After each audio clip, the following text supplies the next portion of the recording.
et j'ai pris un siège. Il a démarré. Et bien que toute ma vie durant, j'ai été un véritable agnostique, j'ai prié de tout mon cœur. Le train ralentit à un arrêt. Les portes se sont ouvertes. Et pendant un instant, j'ai cru que j'étais sauvé. Des gens, des êtres humains. J'allais devenir l'homme le plus religieux du monde. Mais j'ai remarqué leurs yeux, ou plus précisément, le troisième grand œil au milieu de leur front. Eh bien, Dieu va te faire foutre, si c'est ainsi. Ils étaient plus faciles à regarder que le premier groupe cependant, et j'en étais soulagé. Le troisième œil clignait indépendamment des deux autres par contre, et ça me donnait sérieusement envie de vomir. Et quand l'un d'eux souriait, riait, parlait ou autre, je ne pouvais m'empêcher de remarquer que leurs dents étaient pointues, difformes et jaune-verte à cause de la saleté. Mais si je me concentrais et que je fermais les yeux sur certains détails, je pouvais presque prétendre être dans mon monde, jusqu'à ce que l'un d'eux rentre avec un sandwich à la main, et que je réalise d'un coup que je crevais de faim, et que je n'avais ni mangé ni bu pendant ce qui devait être plusieurs jours. Au terminus suivant que j'ai atteint, j'ai essayé de trouver quelque chose à manger ou à boire. Je ne sais pas pourquoi j'ai attendu, mais ça me paraissait important de rester à bord jusqu'à la fin de la ligne. Quand je suis arrivé, j'ai eu du mal à quitter le wagon.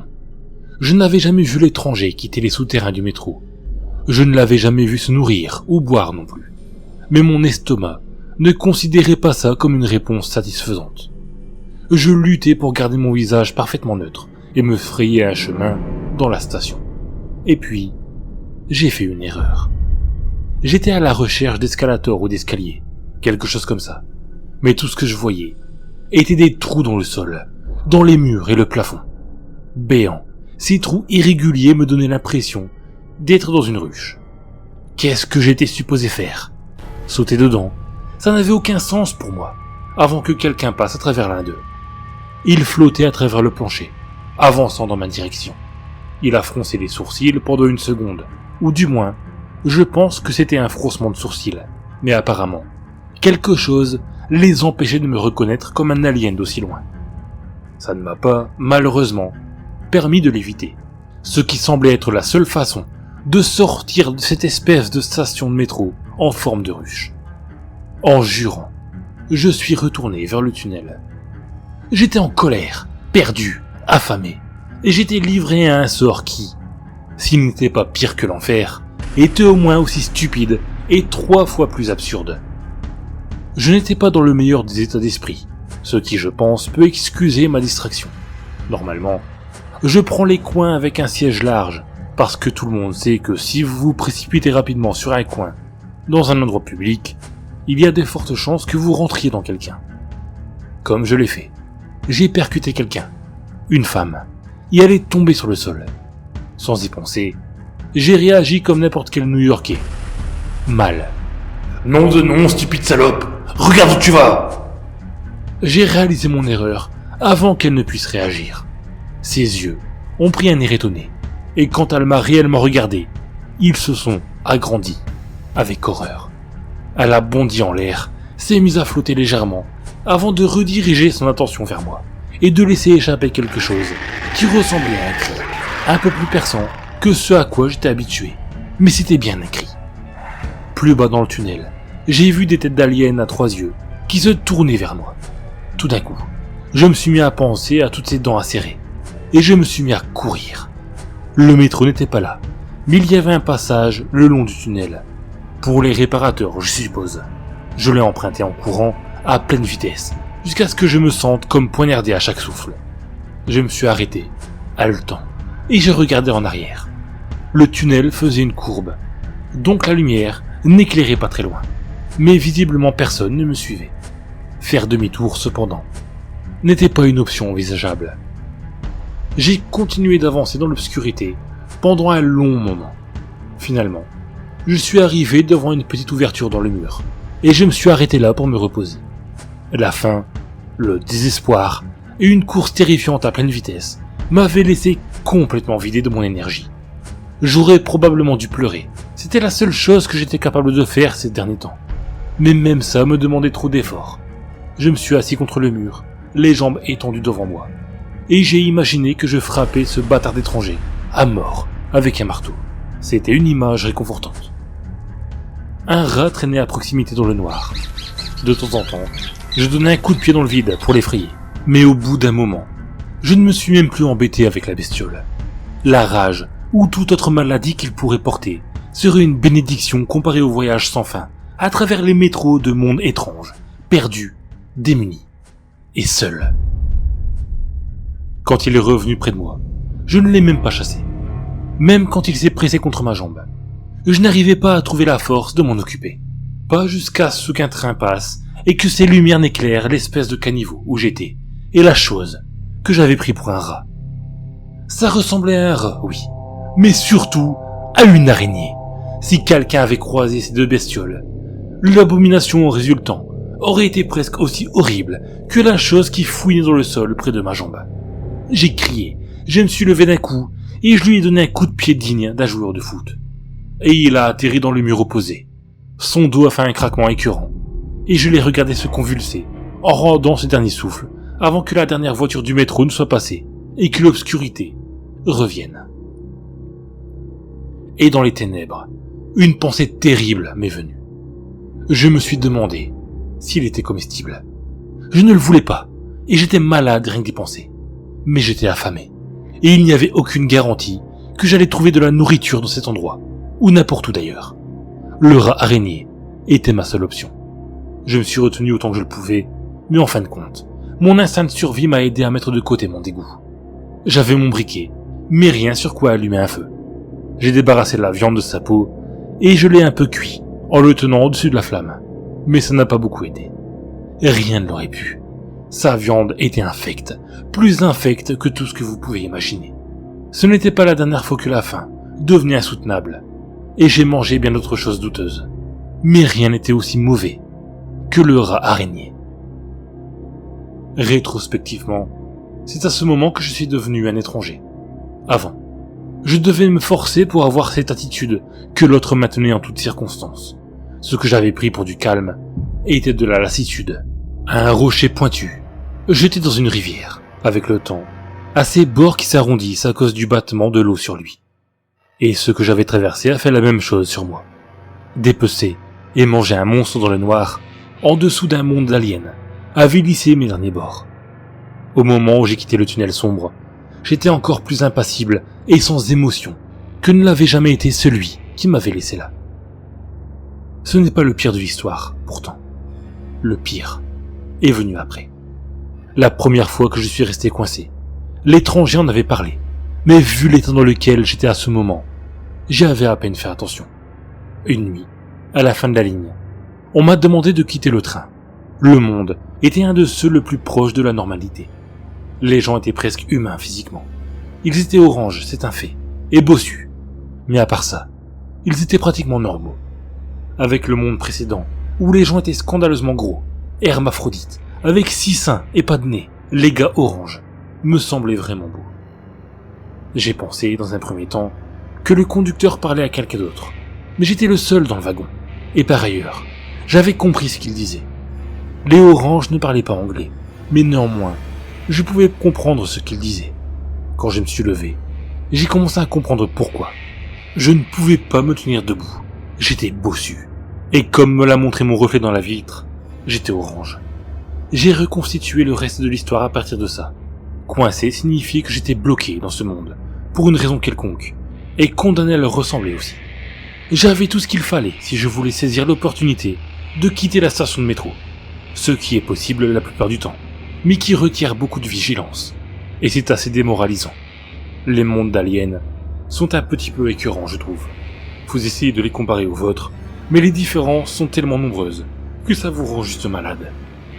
J'ai quitté ce métro.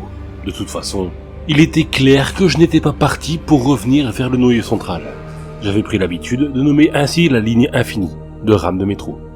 Cette nuit, ou n'importe quelle autre nuit, ai-je vite compris. La méthode qui m'avait permis de passer inaperçu ne fonctionnait plus. J'ai considéré brièvement l'idée de rester. Mais cet endroit n'était pas mon monde, et ne le serait jamais. Même s'ils avaient la même apparence que moi, leur culture était différente. C'était une leçon que j'avais apprise auparavant. Même les mondes où les habitants n'étaient absolument pas distinguables de moi n'étaient pas sans danger. J'ai été une fois dans un monde où les gens étaient exactement comme moi. Bon, en fait, ils ressemblaient à des Brésiliens, mais c'était plus que suffisamment ressemblant. Et j'ai appris d'une manière assez douloureuse que, pour eux, le geste de la main qui sert à saluer signifiait quelque chose de gravement insultant. Assez insultant pour que je me fasse battre avec haine pendant qu'une foule me regardait, approuvant. D'ailleurs, même si cet endroit avait une culture que je pouvais imiter, je ne voulais pas rester. Je voulais l'une de ces deux choses, trouver le moyen de rentrer à la maison, ou retrouver l'étranger qui m'avait mis dans cette galère et casser la gueule à l'ordure qu'il était. Rien d'autre ne m'intéressait. Alors j'ai voulu avancer. Je n'étais pas sûr cependant d'être capable de faire à un pauvre inconscient ce qu'on m'avait fait. Pouvais-je forcer quelqu'un d'autre à arpenter l'éternel métro comme moi? Il s'est avéré que je n'avais pas à le faire. Après quelques mois, l'un d'eux m'a remarqué, oui, et a commencé à me suivre pendant plusieurs semaines. Je faisais extrêmement attention à faire comme si je ne l'avais pas remarqué, juste comme je l'avais fait avec l'étranger. Mais j'étais tiraillé entre le désir de l'avertir avant qu'il ne soit trop tard, et le désir de l'emmener à la fin de cette ligne. Ainsi, je pourrais enfin quitter ce monde lugubre. La dernière nuit, il m'a suivi jusqu'à la fin de la ligne, exactement comme je l'avais fait moi-même. Il n'a pas réussi à trouver le courage de s'asseoir en face de moi par contre. Et dès que le train s'est arrêté au terminus, il a couru. J'ai attendu, en espérant que le conducteur ne me verrait pas et que je pourrais continuer. Mais en vain. Le métro est reparti sans moi, tandis que je maudissais cet homme intérieurement. Alors que je marchais du côté du guichet, le jeune homme qui m'avait suivi m'a attaqué. Il avait un couteau tranchant, pointu, et il aurait dû me prendre par surprise. Mais je voyageais à travers des mondes d'aliens hostiles depuis plusieurs années. Mes réflexes étaient aiguisés. Nous nous sommes battus, sauvagement, avant que je réussisse à retourner le couteau contre lui. Je ne sais pas comment il s'est retrouvé dans son cou. Je ne crois pas que je voulais le tuer. Je n'étais même pas vraiment en colère, en repensant à ma propre rage qui était apparue en moi il y a si longtemps. Ensuite, comme il gisait là, sanguinolent, je me suis réellement énervé. Je lui ai donné des coups de pied, lui criant « Sale con! Tu étais supposé me suivre !» Je me suis enfui de la scène du crime, mais pas pour bien longtemps. J'y étais très tôt le lendemain pour prendre le premier métro. Et cette nuit, quand je suis arrivé au bout de la ligne, j'étais à nouveau invisible aux yeux du conducteur. Je suppose que vous pouvez soit les tuer, soit les emmener avec vous si vous voulez retourner à la plateforme centrale. J'étais redevenu invisible, mais j'étais toujours orange et bossu. Je suis resté ainsi jusqu'à la fois suivante où j'ai été coincé. Cette fois suivante, j'ai tué. Ça a été beaucoup plus rapide. Je n'ai pas attendu qu'elle me suive. Dès que j'ai été reconnu comme un étranger, je l'ai identifiée comme étant la suivante. Et j'ai fait mon choix. Je ne voulais impliquer personne d'autre là-dedans. Du coup, je me suis posé des questions sur l'étranger qui m'avait fait venir là. Je me suis demandé à quoi il ressemblait à l'origine, et s'il savait qu'il aurait pu me tuer. Je me suis posé la question, aussi, sur les autres que j'avais vus quand j'étais encore chez moi, et les rares que j'avais croisés depuis mon départ. Les tuait-il, ou les emmenait-il? Et celui ou celle qu'il choisissait, ressentait-il de la pitié pour eux? Je ne pouvais pas me résoudre à leur parler, à leur demander. Nous étions damnés de toute façon, et les damnés devaient souffrir dans la solitude. J'en ai tué 15 d'entre eux aujourd'hui, et je suis devenu très bon dans ce domaine. Mais j'ai pris une décision. J'ai fini de tuer. Les innocents, moi. Avant de retourner à la plateforme centrale, j'ai rempli un sac à dos avec autant de papier que je pouvais faire rentrer dedans. Et j'ai écrit cette histoire, encore et encore, que j'ai laissé sur autant de rames de métro que possible.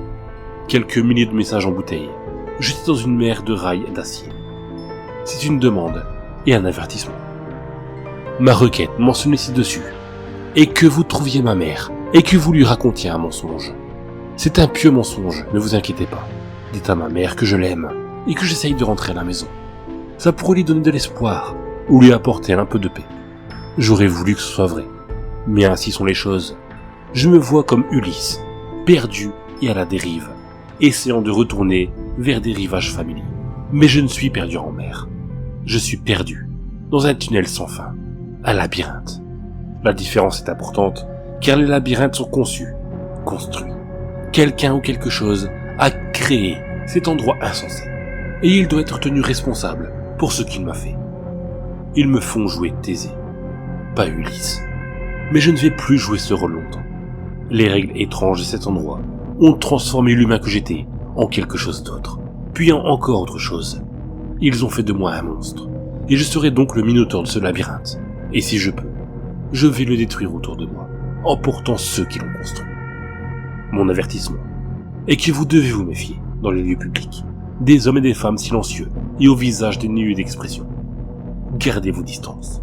Ils pourraient vous tuer, ou même faire pire. Si vous les voyez, courez vite et loin.